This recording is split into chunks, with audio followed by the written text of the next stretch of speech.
I'll never forget the taste of cranberry sauce mixed with fear. That's what was in my mouth when my mama, the woman I'd called Mama for 43 years, looked me dead in the eye across that Christmas table and asked me a question that stopped time itself. The turkey platter was still steaming. My wife Martha was reaching for the sweet potatoes. My children were laughing about something one of them had said, and then Mama's voice cut through all of it like a knife through warm butter. "Jerome," she said, and her voice had a shake in it I'd never heard before, "do you remember the story I used to tell you about the day you were born?"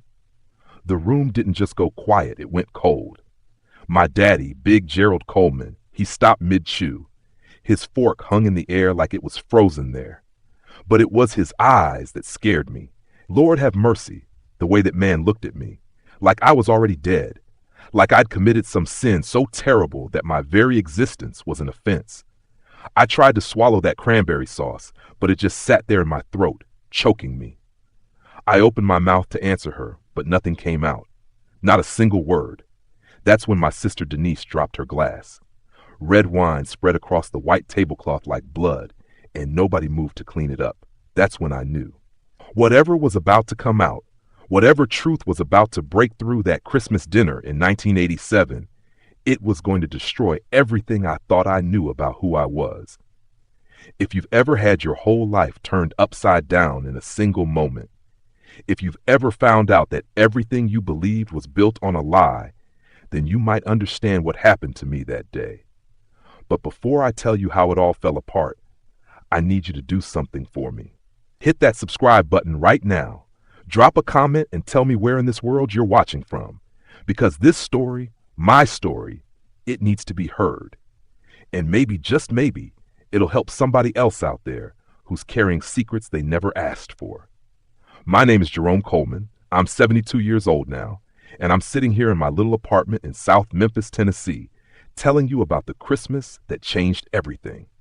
Back in 1987, I was 43 years old, living in Detroit, Michigan with my wife and 3 kids.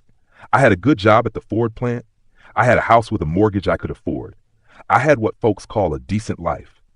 But on Christmas Day 1987, I learned that decent was built on a lie so big, so deep, that even now, all these decades later, I can still taste that cranberry sauce stuck in my throat. Now let me take you back. Let me show you how we got to that table. Let me show you the man I was before I knew the truth.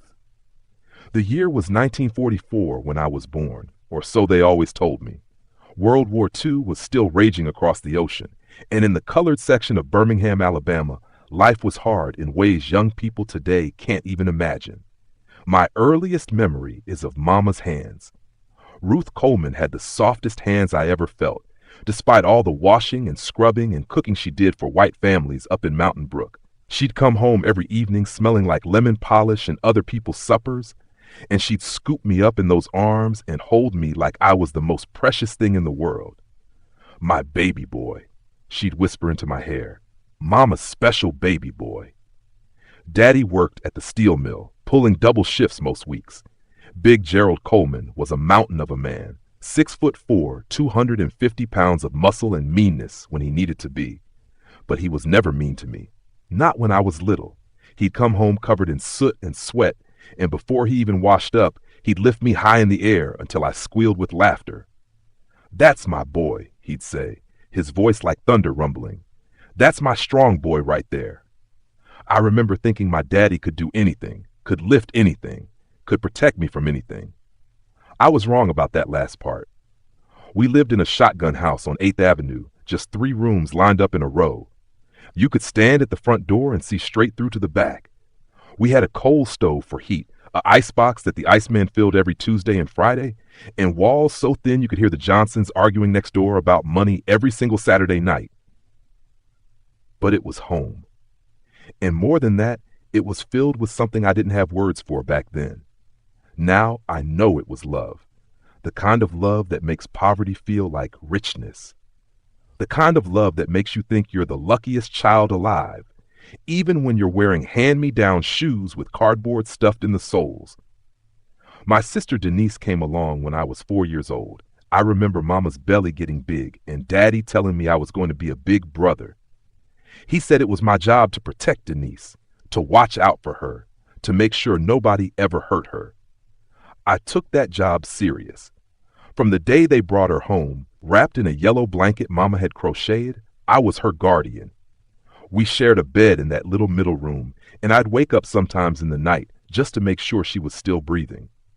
Denise had Mama's soft eyes and Daddy's strong chin, and everybody said she looked just like them. Folks would stop Mama on the street and say, "Lord, Ruth, that baby is your twin." But when they looked at me, they'd just smile and say I was handsome. Never said I looked like Mama or Daddy. Not once. I didn't think nothing of it back then. I was just a kid. But there was one person who always looked at me different. Aunt Caroline. She was Mama's older sister, lived about 6 blocks over in a house she shared with her husband, Uncle Pete, who drove a delivery truck for the Coca-Cola bottling plant. Aunt Caroline had never had children of her own, and the way she looked at me sometimes, it was like she was trying to memorize my face. She'd cup my chin in her hand and stare into my eyes until I got uncomfortable and squirmed away.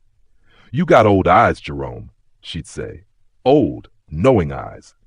Mama would always shoo her away when she said things like that. "Leave that boy alone, Caroline," Mama would snap. "He's just a child." But Aunt Caroline would just smile this sad little smile and shake her head like she knew something the rest of us didn't. Then there was the photograph. In our front room, on top of the radio console, there was exactly one family photograph. It showed Mama and Daddy on their wedding day in 1940, standing in front of 16th Street Baptist Church. Mama was wearing a simple white dress she'd sewn herself, and Daddy was in a borrowed suit that was just a little too small in the shoulders. They looked young and hopeful and scared all at the same time. But here's the thing that used to keep me up at night when I got older. I was born in 1944. They'd been married 4 years before I came along. 4 years. And in our community, in that time, that was unusual. Couples usually started having babies right away. I asked Mama about it once when I was about 12. "Mama, how come it took so long for me to be born?" Her face went pale. She didn't answer for a long moment, just kept stirring the pot of collard greens on the stove. Finally, she said, "God sends babies when he's ready, Jerome." Not when we're ready. And that was that. Subject closed, but I saw her hand shake as she lifted that spoon. By the time I turned 16 in 1960, Birmingham was changing. Not fast enough for most folks, but you could feel something shifting in the air, like a storm coming. Dr. King had been preaching about nonviolence and dignity, and young people my age were starting to believe that maybe, just maybe, we didn't have to accept the world the way it was. I started working part-time after school at Mr. Henderson's grocery store on 4th Avenue, sweeping floors and stocking shelves for 50 cents an hour. It wasn't much, but it made me feel like a man, like I was contributing to keeping our family afloat. That's where I met Clara Washington. She'd come into the store every Thursday afternoon to buy flour and sugar for her mama's baking business. And Lord have mercy, that girl was beautiful. She had skin the color of warm honey and a smile that could light up the whole store. She was 17, a year older than me, and went to Parker High School same as me. I'd seen her in the hallways, but never had the courage to speak. But in Mr. Henderson's store, with the safety of the counter between us, I found my voice. "That'll be 42 cents, miss," I said the first time I rang up her order. She looked at me, really looked at me, and said, "You're Jerome Coleman, aren't you? Ruth and Gerald's boy?" I nodded, suddenly feeling shy. "I know your mama," she said. "She's good people." Then she smiled and walked out, and I stood there like a fool, just watching her go. I started looking forward to Thursdays, the way other boys looked forward to baseball games. Clara would come in, and we'd talk while I bagged her groceries. She told me about her dreams of becoming a teacher, about how she wanted to open a school just for colored children where they get books that weren't falling apart, where they'd learn their own history, not just white folks' version of it. She talked about freedom and justice and change, and she made me believe those things were possible. By summer, I was walking her home every Thursday, carrying her grocery bags, stretching that 15-minute walk into 45 minutes, just so I could stay near her longer. Mama noticed, of course. Mothers always notice. One evening after supper, while Denise was washing dishes and Daddy was reading the Birmingham news, Mama pulled me aside on the back porch.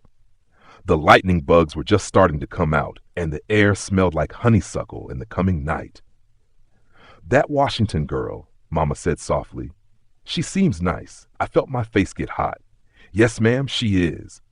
Mama was quiet for a moment, just looking out at our little patch of backyard where Daddy grew tomatoes and green beans. Then she said something I didn't understand at the time. "Jerome, baby, when you find someone who makes you feel like yourself, like your truest self, you hold on to that. You hear me? Because feeling at home in your own skin, that's rarer than you think." The way she said it, with such sadness in her voice, it made me look at her closer. There were tears in her eyes. "Mama, you okay?" She wiped her eyes quickly and gave me a smile that didn't quite reach those tears. "I'm fine, baby, just fine. You go on now. Get your schoolwork done." But that conversation stuck with me. Something about the way Mama said feeling at home in your own skin. It planted a seed of wondering in my mind. See, I'd always felt a little bit different. Not in a bad way exactly, but like there was something about me that didn't quite line up with Denise or Mama or Daddy. Denise had Daddy's walk, this purposeful stride like she owned whatever ground she stood on. She had Mama's way of tilting her head when she was thinking. When the three of them stood together, they looked like a set, like three pieces of the same puzzle. But when I stood with them, I looked like a piece from a different box. My skin was darker than theirs, more like Aunt Caroline's. My hair texture was different. My build was leaner, taller even than Daddy. People said I was handsome, but they never said, "You look just like your daddy," the way they said to other boys about their fathers. I tried to push those thoughts away, tried to focus on Clara and school and work and the future. But some nights, lying in that bed I'd shared with Denise until she got old enough for her own room, I'd stare at the ceiling and wonder, who did I look like? Where did I come from? And why did Aunt Caroline look at me the way she did? Like she was keeping a secret that was killing her to keep. In 1962, everything exploded. Not just in Birmingham, but in my life too. I was 18 years old, graduated from Parker High School by the skin of my teeth because I was more interested in Clara than in mathematics. Clara and I had been courting seriously for 2 years by then, and I knew I wanted to marry her. But I needed a real job first, something more than sweeping floors at Mr. Henderson's. So when the Ford Motor Company opened a new plant in Detroit and started recruiting Negro workers, I made a decision that would change everything. Daddy sat me down in our front room on a Sunday afternoon after church. He was wearing his good suit, the one he only wore for worship and funerals, and his face was serious. "You thinking about going up north?" he said. It wasn't a question. I nodded.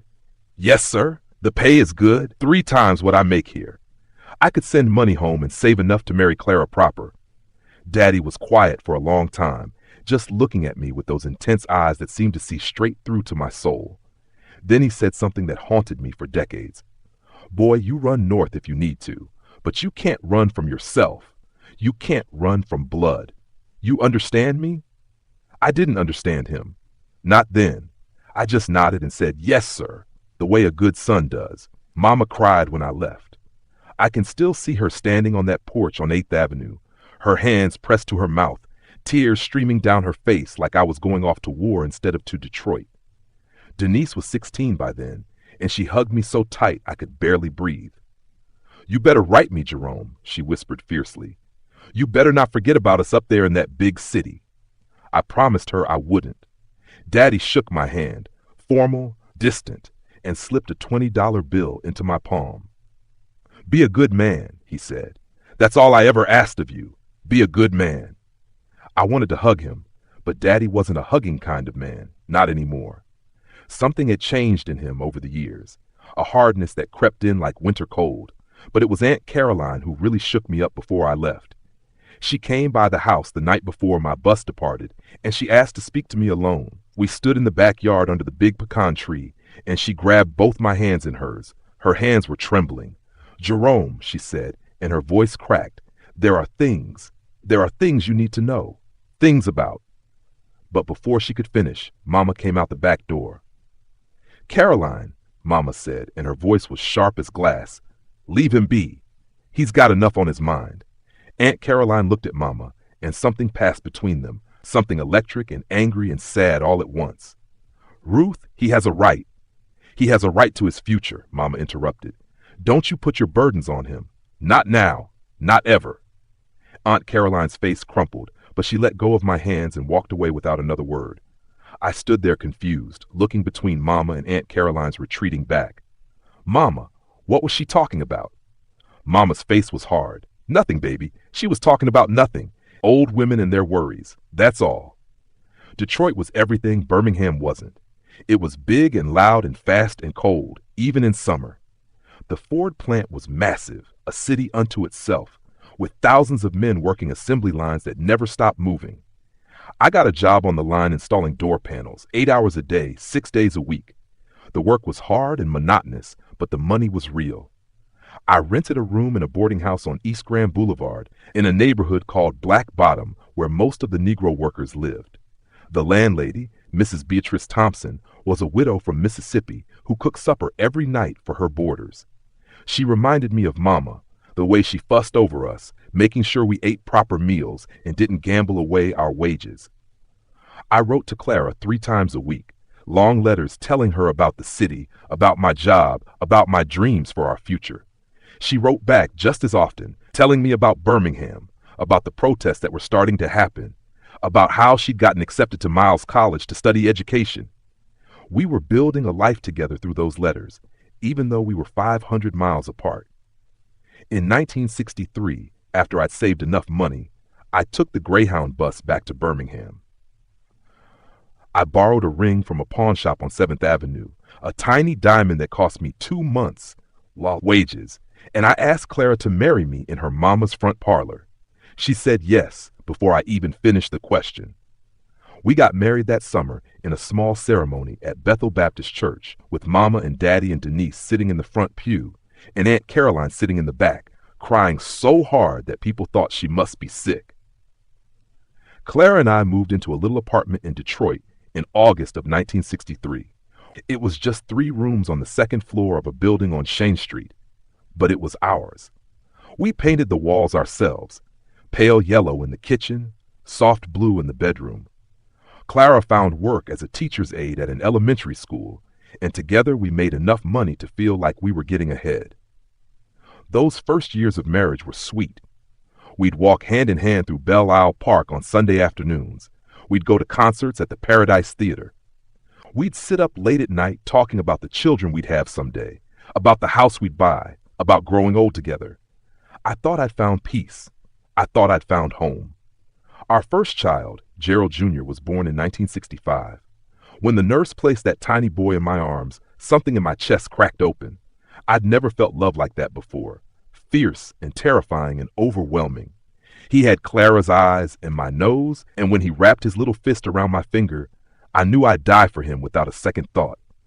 I called Mama from the hospital payphone to tell her she was a grandmother.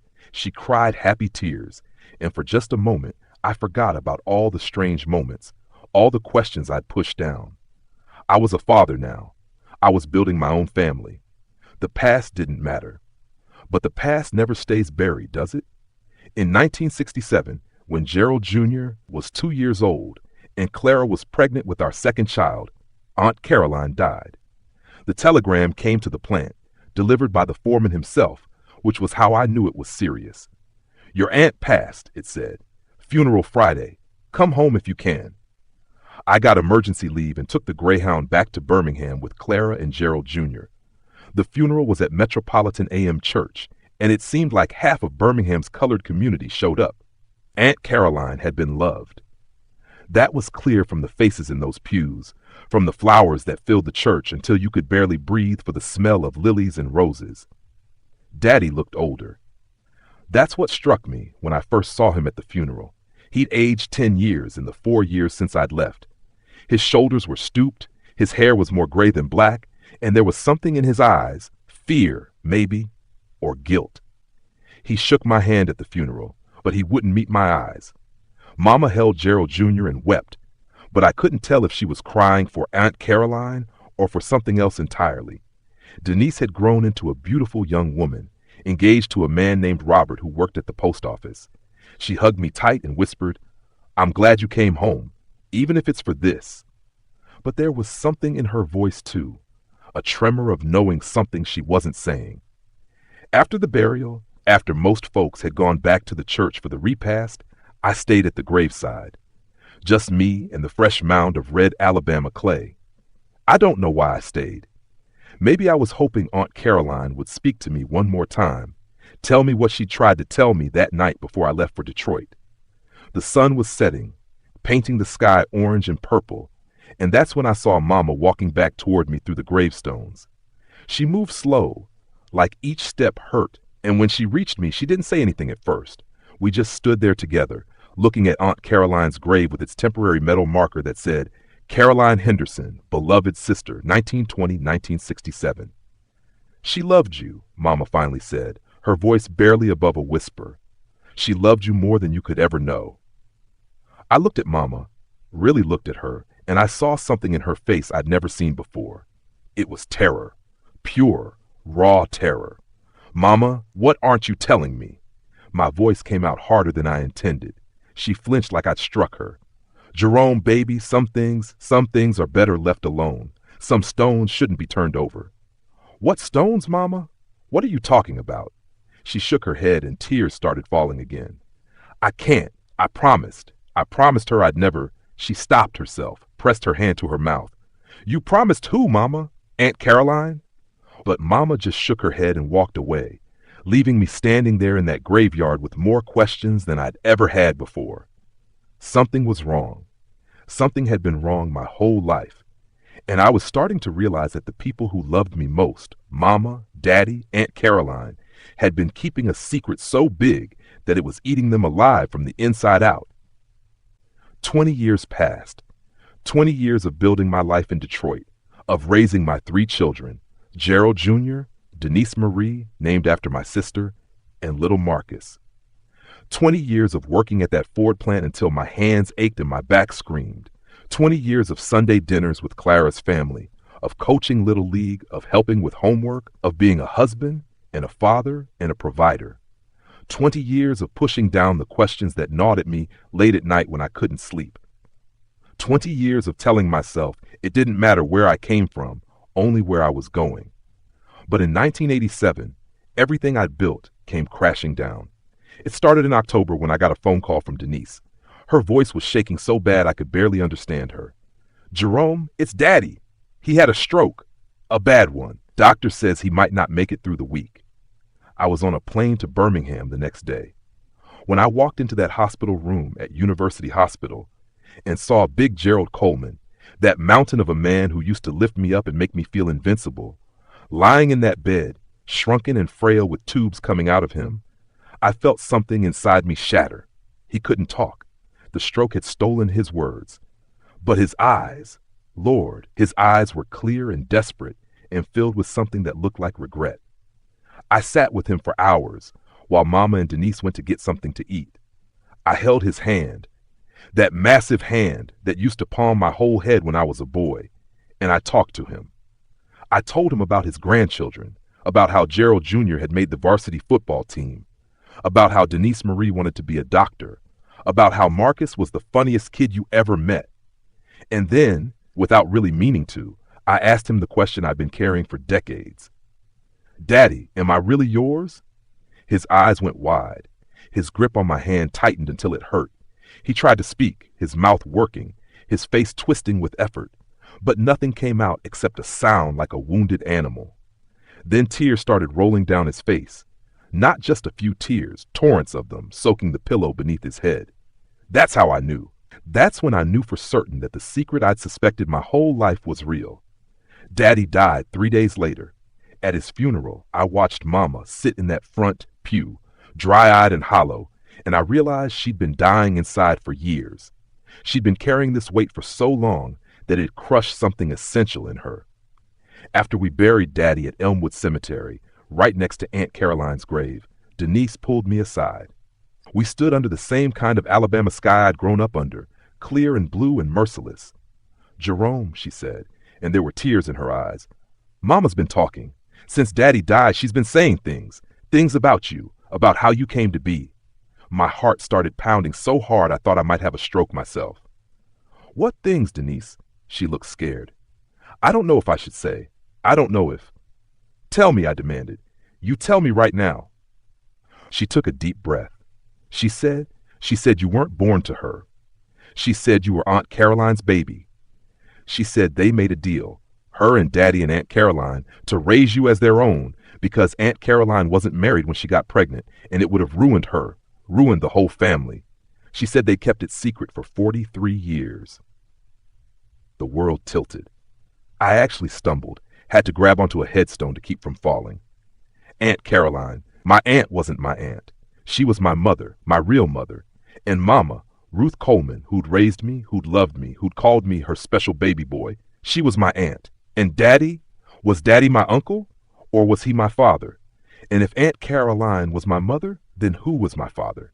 The questions came so fast I couldn't breathe. Denise was saying something, her hand on my arm, but I couldn't hear her over the roaring in my ears. Everything I knew about myself was a lie. Everything. Does Mama know you told me? I finally managed to ask. Denise shook her head. She didn't exactly tell me. She's been confused since Daddy died, talking to herself, calling out for Caroline. I heard her one night saying, I'm sorry, I shouldn't have taken your baby. I put it together. I didn't confront Mama that day. I couldn't. I flew back to Detroit in a daze, and I didn't tell Clara what Denise had said. I just went back to work, back to my routine, pretending everything was fine while inside I was screaming. Weeks went by. November came. Thanksgiving came and went. And then it was December, and Mama called to ask if we were coming home for Christmas. We always do, Mama, I said, trying to keep my voice normal. We'll be there. Clara noticed something was wrong. She knew me too well not to notice. But every time she asked, I just said I was still grieving Daddy, which was true. I was grieving. I was grieving the man I thought was my father, and the woman I thought was my mother, and the aunt who was actually my mother but never got to raise me. And most of all, I was grieving myself, the Jerome Coleman who'd existed before I knew the truth. Christmas Day, 1987. We drove down from Detroit in our Buick, me, Clara, and our 3 kids. We arrived at Mama's house on 8th Avenue around noon. The house smelled like turkey and dressing and sweet potato pie, smells that should have made me feel at home, but instead made me feel like a stranger. Denise was there with her husband Robert and their 2 kids. The table was set beautiful, with Mama's good china she only used for Christmas. We all sat down, and for a while, everything seemed normal. We said grace. We started passing dishes. The kids were chattering about their presents.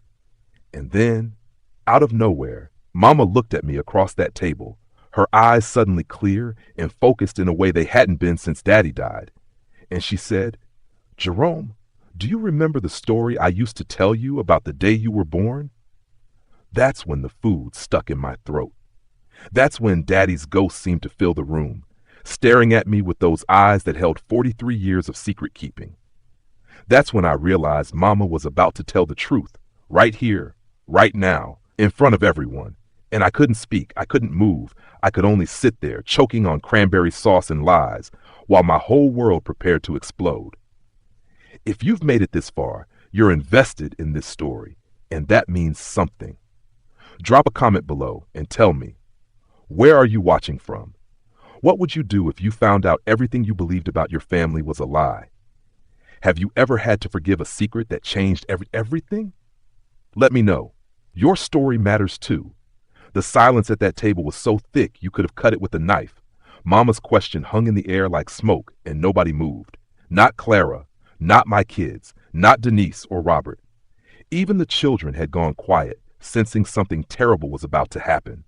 I finally managed to swallow that cranberry sauce, and I looked at Mama, really looked at her. And I saw she was trembling. Her hands were shaking so bad the fork she was holding clattered against her plate.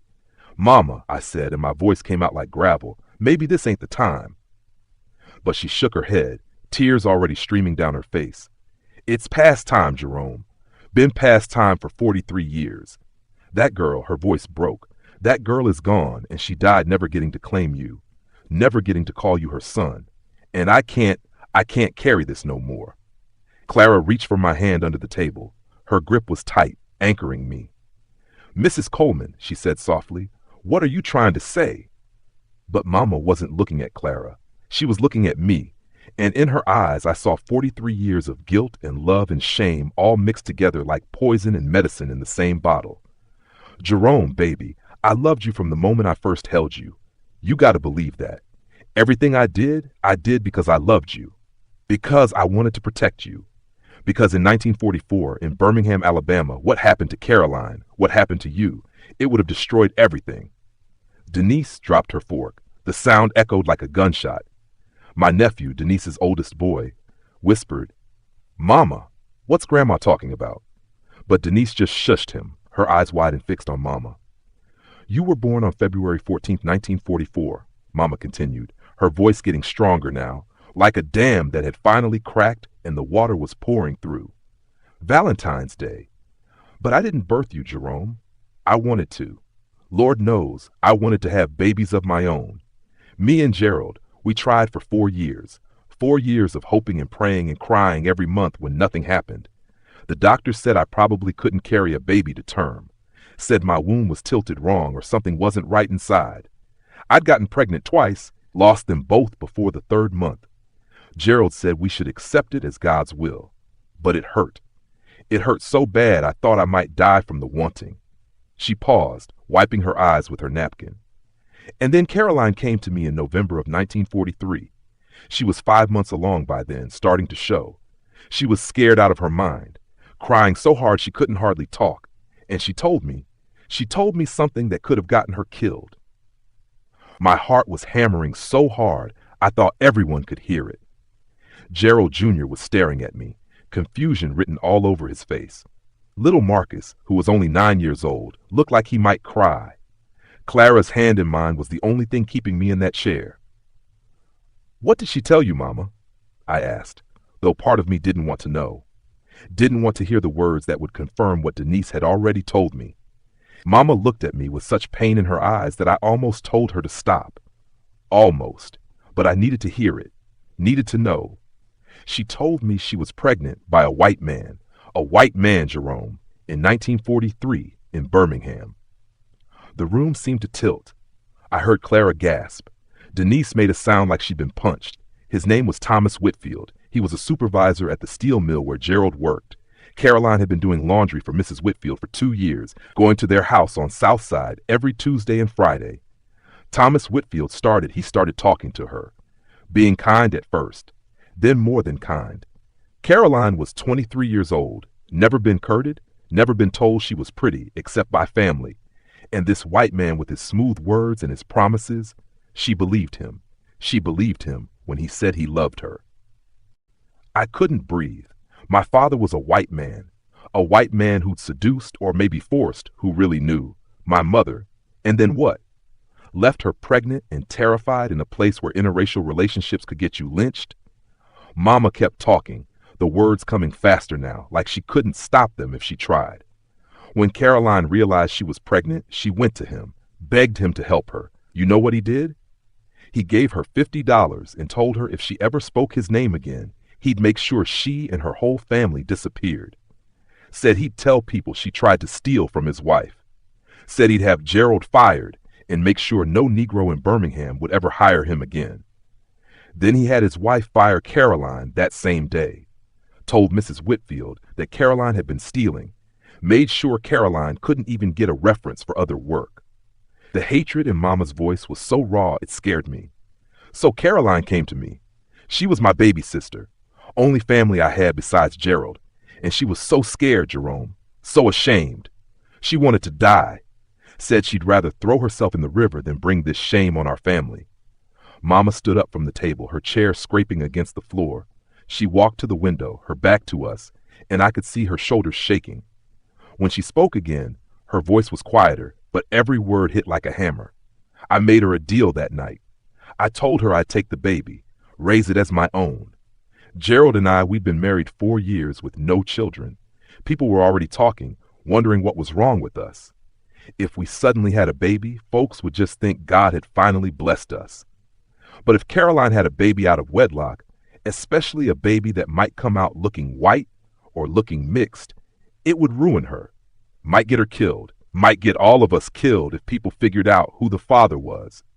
She turned back to face us, and I saw the weight of 43 years on her face. Caroline didn't want to do it. She wanted to keep you. But she knew what the world was. She knew what would happen to a colored girl with a white man's baby in 1944 Alabama, so she agreed.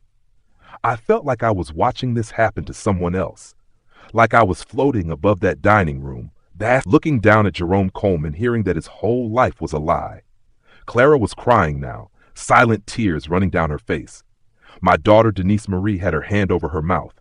Gerald Jr. looked angry, his jaw clenched tight. And Marcus, my baby boy, he just looked confused and scared. Where did she go? I heard myself ask. Where did Caroline go to have me? Mama's face softened just a little. We sent her to Aunt Beulah in Mobile, told people she was going to help Aunt Beulah, who was sick with her heart. You were born in Aunt Beulah's house on February 14th, 1944. Caroline was in labor for 18 hours. Aunt Beulah said she screamed your name the whole time. Jerome, Jerome, Jerome. She'd already named you. She'd already decided she was going to call you Jerome after her favorite uncle who died in the First World War. The fact that my mother had named me, had chosen my name, had screamed it while she was bringing me into the world, it broke something open in my chest. Did she hold me? I asked, and my voice cracked. Did she get to hold me when I was born? Mama nodded, fresh tears streaming. Aunt Beulah said Caroline held you for 3 days, wouldn't let you go, nursed you herself, sang to you, told you stories even though you were just a newborn who couldn't understand. She memorized every part of your face, every finger, every toe. Aunt Beulah said she'd never seen a mother love a baby more. But on the 4th day, Gerald came down to Mobile to bring you home. And that's when Caroline had to let you go. I tried to imagine it. My mother, my real mother, 23 years old and heartbroken, handing her baby to her sister and brother-in-law, watching them walk away with the child she'd carried and birthed and loved. How did a person survive that? How did a person wake up every day after that and keep living? When Gerald brought you home, Mama continued, and now she was looking at me with such love and such guilt that I didn't know which emotion to focus on. I fell in love with you instantly. You were the most beautiful baby I'd ever seen. You had these huge dark eyes that seemed to look right through a person. And yes, you looked different than Gerald and me. Your skin was darker, your features were sharper. But we told people you looked like Gerald's mama, who'd passed when Gerald was young.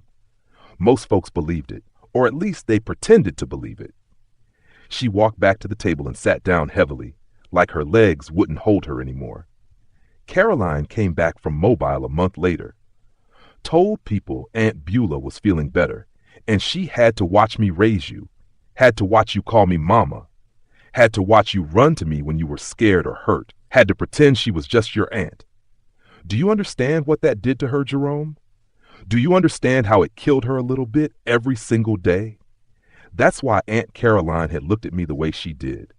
That's why she touched my face like she was trying to memorize it. That's why she tried to tell me the truth that night before I left for Detroit. She'd been dying to claim me, dying to tell me the truth. But she'd made a promise to Mama and Daddy, to Ruth and Gerald, that she'd never tell, that she'd take the secret to her grave. And she had. She died without ever hearing me call her Mama, without ever getting to tell people, this is my son. The injustice of it made me want to scream. Why didn't she tell me? I said, my voice rising. When I was grown, when I was a man, why didn't she just tell me the truth? Mama's face crumpled, because I begged her not to. Every time she wanted to tell you, I begged her. I was selfish, Jerome. I was so selfish. I didn't want to lose you. I didn't want you to look at me different. I didn't want you to hate me for taking you from her. So I made her promise. Again and again, year after year, I made her promise to keep quiet. And she did, because she loved me. And because, in her way, she loved you enough to let you believe you had a normal family. I pushed my chair back from the table so hard it fell over. Everyone jumped. Clara reached for me, but I pulled away. I needed air. I needed space. I needed to get out of that house that suddenly felt like a tomb full of lies. Jerome, baby, please. Mama started, but I cut her off. Don't call me that. Don't call me baby. You don't get to call me baby when you've been lying to me my whole life. My voice was shaking with rage and grief and confusion all tangled up together. I'm sorry, Mama whispered. I'm so sorry. But sorry wasn't enough. Sorry couldn't give me back the mother who died without claiming me. Sorry couldn't answer the million questions burning in my brain. What about Daddy? I demanded. Did Gerald know from the beginning? Mama nodded miserably. He knew. It was his idea, actually. He wanted a son, wanted an heir, and he loved Caroline like a sister. He wanted to protect her too. But it ate at him, Jerome, especially as you got older and started looking less like us and more like... She stopped herself. More like what? I pressed. More like my father? More like Thomas Whitfield? Denise stood up then, her face pale. Jerome, there's more. There's something else you need to know about Thomas Whitfield. I looked at my sister, my cousin, I guess she was actually my cousin, and I saw she was terrified. What else could there possibly be? I asked, laughing bitterly. Denise glanced at Mama, who closed her eyes and nodded. Tell him. He deserves to know all of it. Denise took a deep breath. Thomas Whitfield is still alive. He lives in Mountain Brook. He's 89 years old. He has 3 white children and about a dozen grandchildren. He owned that steel mill for 30 years before he retired. He's rich, Jerome, real rich. Got a big mansion up on the hill, and he's never acknowledged what he did to Aunt Caroline. Never paid a dime of support. Never asked about you. Never cared if you lived or died. The room started spinning. My biological father was alive, living in luxury while Caroline had died without ever getting justice, without ever getting to be my mother publicly, without ever getting anything except shame and loss. Does he know about me? I asked. Does he know I exist? Mama shrugged helplessly. I don't know. Maybe. Birmingham's not that big, not for colored folks anyway. Word travels. But he's never reached out. Never tried to find you. Far as he's concerned, you don't exist. Something in me snapped. Some thread that had been holding me together my whole life just broke clean through. I looked around that table at my family. My wife with tears in her eyes, my children looking scared and confused, my cousin Denise, who I thought was my sister, my Aunt Ruth, who I thought was my mother. And I realized I didn't know who I was anymore. Was I Jerome Coleman? Or was I Jerome Whitfield? Or was I some nameless thing caught between two worlds, belonging to neither? I need to go, I said. Clara stood up. Jerome, honey, let's talk about this. I said I need to go, I shouted, and I hated how my voice sounded, angry and broken and wild. But I couldn't stay in that house another second. I walked out, just walked right out of that Christmas dinner, out of that house on 8th Avenue, into the cold December air. I started walking with no destination in mind, just putting one foot in front of the other. I walked through my old neighborhood, past the houses I'd known as a child, past the church where I'd been baptized, past Mr. Henderson's old store that was now a check-cashing place. Everything looked the same, but felt completely different, like I was seeing it all through new eyes. I ended up at Elmwood Cemetery. Found myself standing in front of 2 graves side by side, Gerald Coleman, 1918-1987, and Caroline Henderson, 1920 to 1967. My father and my mother, except Gerald wasn't my father, and Caroline never got her name on my birth certificate. I stood there as the sun set, as the temperature dropped, as Christmas Day turned into Christmas night, and I talked to them, talked to the dead like they could hear me. Why didn't you tell me? I asked Caroline's headstone. Why didn't you fight for me? Why didn't you take me and run somewhere, anywhere, where we could have been together? But I knew why. Because it was 1944. Because she was a Negro woman with a white man's baby. Because she would have been killed, or I would have been taken from her anyway. Or we both would have starved because no one would hire her. Because she'd had no choices. None. The world had taken all her choices away and left her with nothing but sacrifice and silence. I sank down onto the cold ground between the 2 graves, and I wept for the mother I'd never known, wept for the lie I'd been living, wept for the father who'd kept the secret until a stroke stole his ability to confess, wept for the woman who'd raised me out of love and selfishness mixed together, wept for myself, for the 43-year-old man who just learned he was someone else entirely. I don't know how long I stayed in that cemetery. Could have been an hour, could have been 3.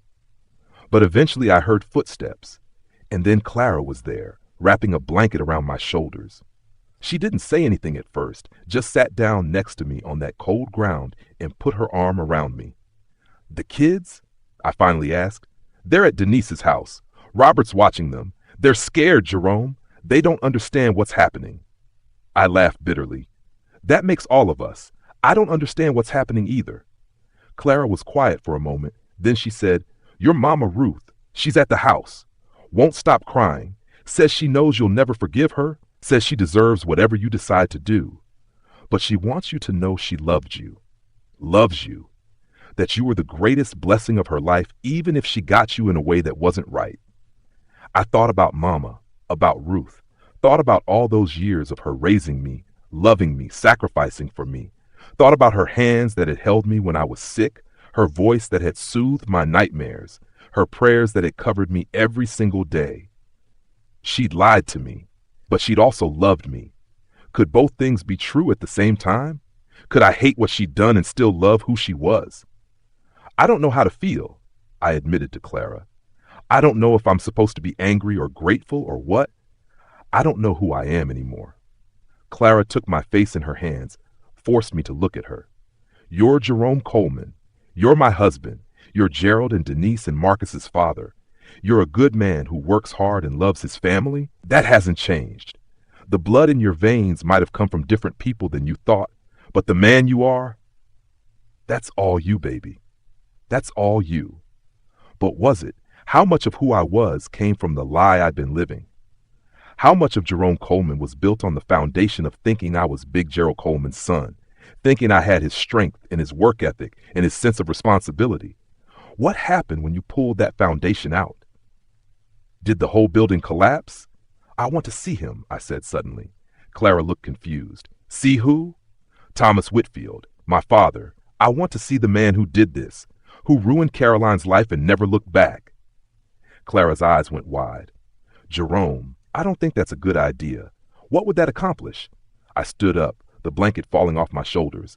"I need to look him in the eye. I need him to see what he created. I need him to know I exist." Clara stood too, grabbed my arm. "Baby, think about this. What if he slams the door in your face? What if he denies it? What if he says terrible things? You don't need that kind of hurt." But I was already walking toward the cemetery gate, already planning what I'd say to the man whose blood ran in my veins, but who'd never been a father to me in any way that mattered. Clara followed me, begging me to wait, to think, to pray about it first. But I couldn't wait. I'd waited 43 years without even knowing I was waiting. I was done waiting. I got in our Buick and started driving toward Mountain Brook. Clara got in beside me, knowing she couldn't stop me, but refusing to let me go alone. The neighborhoods changed as we drove up the mountain. Got whiter, got richer. Houses got bigger, lawns got wider, cars got fancier. This was where the people who'd built Birmingham on Negrobacks lived, where the people who'd enforced segregation and inequality lived, where Thomas Whitfield lived. I found his house easy enough, asked at a gas station, told them I was looking for the Whitfield place, and the attendant gave me directions without question. Probably thought I was there to do yard work or something. The house was exactly what I'd imagined. A huge white mansion with columns, set back from the road on about 5 acres. Christmas lights twinkled in the windows. Expensive cars were parked in the circular driveway. They were having some kind of party. I could hear laughter and music floating out into the night. This man was celebrating Christmas with his legitimate family while my mother was 20 years dead and buried. While I was just finding out he existed. The injustice of it made my blood boil. I parked on the street and started walking up that long driveway. Clara was right behind me, saying my name, but I couldn't hear her over the roaring in my ears. I walked right up to that massive front door and rang the bell. A white woman in her 60s answered, dressed in pearls and a red dress. She looked at me, a Negro man on her doorstep at 8 p.m. on Christmas night, and her smile faltered. "Can I help you?" she asked, her voice cold. "I'm here to see Thomas Whitfield," I said. She frowned. "Mr. Whitfield is entertaining guests.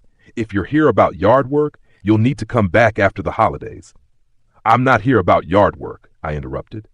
I'm here about a debt he owes, a debt that's 43 years overdue. Her eyes narrowed. I don't know what you're talking about, but you need to leave before I call the police. Who's at the door, Margaret? A man's voice called from inside. And then he appeared. Thomas Whitfield.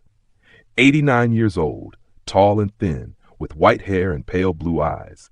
He looked at me, and for a moment, just a moment, I saw recognition flash across his face. He knew. Somehow he knew exactly who I was. I need to speak with you, I said, my voice steady despite the rage shaking through me. Privately. He stared at me for a long moment, then said to the woman, Margaret, go back to the party. I'll handle this. But Thomas, I said, I'll handle it, he snapped. She gave me one last suspicious look and walked away. Thomas Whitfield stepped out onto the porch, closing the door behind him. We stood there, father and son, looking at each other for the first time, and I saw nothing in his eyes. No remorse, no curiosity, no love, nothing but cold assessment. You're Caroline Henderson's boy, Thomas Whitfield said. It wasn't a question. His voice was flat, matter of fact, like he was commenting on the weather. I felt Clara move closer to me, her presence the only thing keeping me from putting my hands around his throat. I'm your son, I corrected him. Your son, the one you abandoned, the one you pretended didn't exist while you built your empire and raised your white children in this mansion. He didn't even flinch, just looked at me with those cold blue eyes and said, I don't know what you want from me, but you're not getting it. That was a long time ago. That girl knew what she was doing when she came after me. She was trying to trap me, get money out of me. I gave her what I owed her. $50 was more than generous, and that was the end of it. The casual cruelty of his words hit me like a physical blow. She was 23 years old, I said, my voice shaking. You were her employer's husband. You had all the power. She had none. And you got her pregnant and threw her away like trash. He shrugged. That's your version. My version is different. Either way, it doesn't matter now. She's dead. I'm old, and you showing up here on Christmas isn't going to change anything. You want money? I'll write you a check.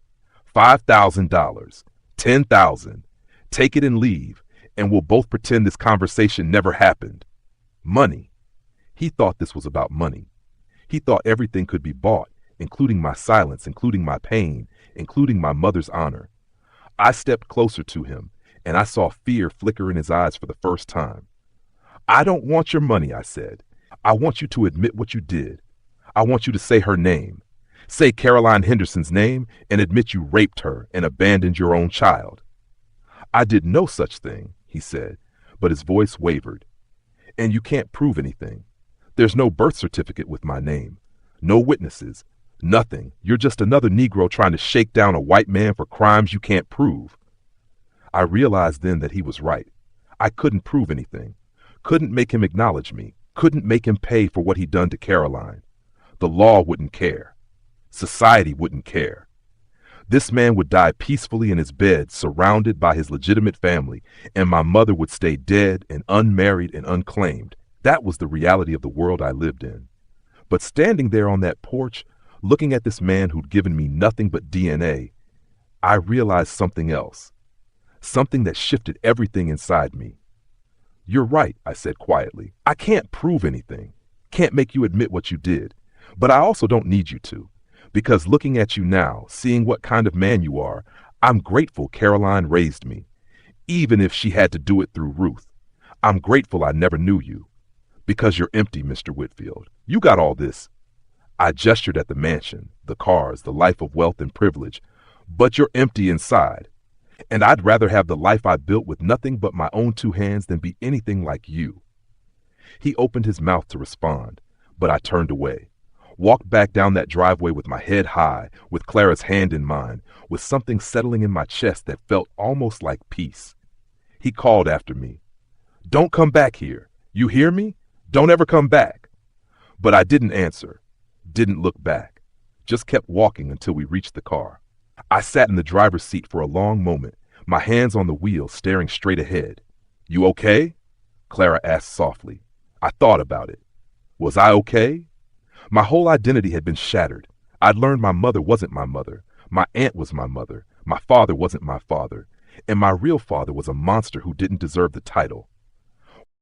I'd learned that my entire life was built on a lie told out of love and necessity and fear. Was I okay? No, I said honestly. I'm not okay, but I think maybe I will be, eventually. We drove back to 8th Avenue, back to the house where I'd grown up, back to the woman who'd raised me as her own. Ruth was sitting in the living room in the dark when we walked in. She stood up when she saw me, her hands clasped together like she was praying. "Jerome," she whispered. I looked at her. This woman who'd fed me and clothed me and loved me for 43 years. This woman who'd lied to me for 43 years. And I realized something that changed everything. "You made a choice," I said. "You and Gerald and Caroline, you all made a choice in 1944. And maybe it wasn't perfect. Maybe there were other ways you could have handled it, but you made the choice you thought would keep me safe, keep me alive, give me a chance at a normal life. I can't say you were wrong, Mama, because if you hadn't taken me, if Caroline had tried to raise me on her own in 1944 Birmingham as a white man's colored baby," my voice broke, "I probably wouldn't have survived. We probably both wouldn't have survived." Ruth collapsed into her chair, sobbing. "I wanted to tell you so many times. Every birthday, every Christmas, every time you accomplished something, and I was so proud. I wanted to tell you about Caroline, about how brave she was, how much she loved you, but I was scared. Scared you'd hate me. Scared I'd lose you." I walked over to her, knelt down in front of her chair. "I don't hate you, Mama. I'm angry, I'm hurt, I'm confused as hell. But I don't hate you. You raised me. You loved me. You were my mama in every way that matters except biology. And Caroline, I had to stop, had to breathe through the grief. Caroline gave me life, but she also gave me to you because she trusted you, because she knew you'd love me like your own. That was her gift to both of us." Ruth reached out with shaking hands and cupped my face. "You're so much like her, Jerome, so much. She was strong and brave and good. And that's all you. That's not me. That's not Gerald. That's definitely not that Whitfield monster. That's Caroline. That's your mama's strength in you." I stayed in Birmingham for another week. Spent time with Ruth, with Denise, with my kids, who were trying to understand what had happened. I went back to Elmwood Cemetery every day and sat by Caroline's grave. Talked to her. Told her about my life, about her grandchildren, about how I wished I'd known the truth while she was alive. Told her I forgave her for not fighting to claim me, because I understood now what that would have cost her. Told her I loved her, even though I'd never gotten to call her Mama while she lived. Before I left to go back to Detroit, I did one more thing. I went to see a lawyer. Had him draw up papers to add Caroline's name to my birth certificate as my biological mother. It took 6 months and cost money I didn't really have, but in 1988 I got a new birth certificate. It said Jerome Coleman, born February 14, 1944, mother Caroline Henderson, father unknown. I framed it and hung it in my living room. Not to erase Ruth, who I still called Mama until she died in 1995, but to honor Caroline, who gave me life and then gave me up so I could have a life. I never went back to see Thomas Whitfield. Never tried to claim any inheritance or force him to acknowledge me. What would be the point? You can't make someone love you who's incapable of love. But I did write him one letter, sent it registered mail so I knew he got it. I told him that Caroline Henderson was a better person than he'd ever be, that she died with more dignity in one day of her life than he'd had in all his 89 years, that his real children, his white children living in that mansion, had a father who was a coward and a rapist, and that I was grateful I'd never known him because knowing him would have made me less of a man. I signed it, Jerome Coleman, son of Caroline Henderson. He never responded, didn't expect him to. But it felt good to say those words, to claim my mother publicly, to reject him completely. Years passed. I kept working at Ford until I retired in 2002. Raised my 3 children. Became a grandfather 8 times over. Lost Clara to cancer in 2010, which broke my heart in ways I'm still healing from. Moved to Memphis to be near Denise Marie and her family. And through it all, I carried the truth of who I was. I'm not who I thought I was at that Christmas dinner in 1987. I'm something different, something more complicated. I'm the son of a woman who loved me enough to let me go. I'm the son of a woman who loved me enough to take me in. I'm the grandson of Aunt Beulah who helped birth me in Mobile. I'm the nephew turned son of Big Gerald Coleman, who kept a secret that ate at him until a stroke silenced him. I'm the unwanted bastard of a white man who thought $50 could erase a human life. But most of all, I'm Jerome Coleman, a man who learned that identity isn't just about blood. It's about choices. It's about love. It's about how you respond when everything you thought you knew turns out to be a lie. I chose to forgive, chose to love both the women who mothered me, chose to honor Caroline's sacrifice and Ruth's devotion, chose to be grateful for the life I got instead of bitter about the life I lost. That Christmas dinner in 1987 when cranberry sauce got stuck in my throat and the truth came spilling out, it didn't destroy me. It remade me. It hurt like hell, won't lie about that. But it also freed me to know my full story, freed me to claim all the parts of myself, freed me to understand that family is both blood and choice, biology and love, truth and lies all mixed together. If you've ever discovered a secret that changed your understanding of yourself, if you've ever had to forgive the unforgivable, if you've ever had to rebuild your identity from the ground up, you know what I'm talking about. Life doesn't give us clean stories. It gives us messy, complicated, painful, beautiful stories. And the only thing we can control is how we tell them. I'm telling mine now, all these years later, because I want someone out there to know. You can survive the truth. You can survive the lies that were told to protect you. You can survive learning you're not who you thought you were. You can survive all of it and come out the other side still standing, still whole, still you. That's the lesson I learned. That's what Caroline gave me when she gave me life. That's what Ruth gave me when she gave me love. That's what I'm giving you now, the truth that set me free, even though it hurt like hell first. I thought I had time to learn who I was. Turns out time had me, but I learned anyway. And I'm grateful for every painful, beautiful, complicated moment of it. Peace don't come cheap, but it comes. Eventually it comes.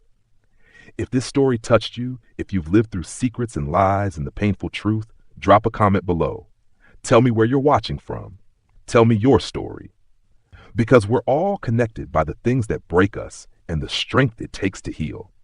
Subscribe if you believe truth matters more than comfort. And remember, who you are isn't just about where you came from. It's about where you're going and who you choose to be along the way.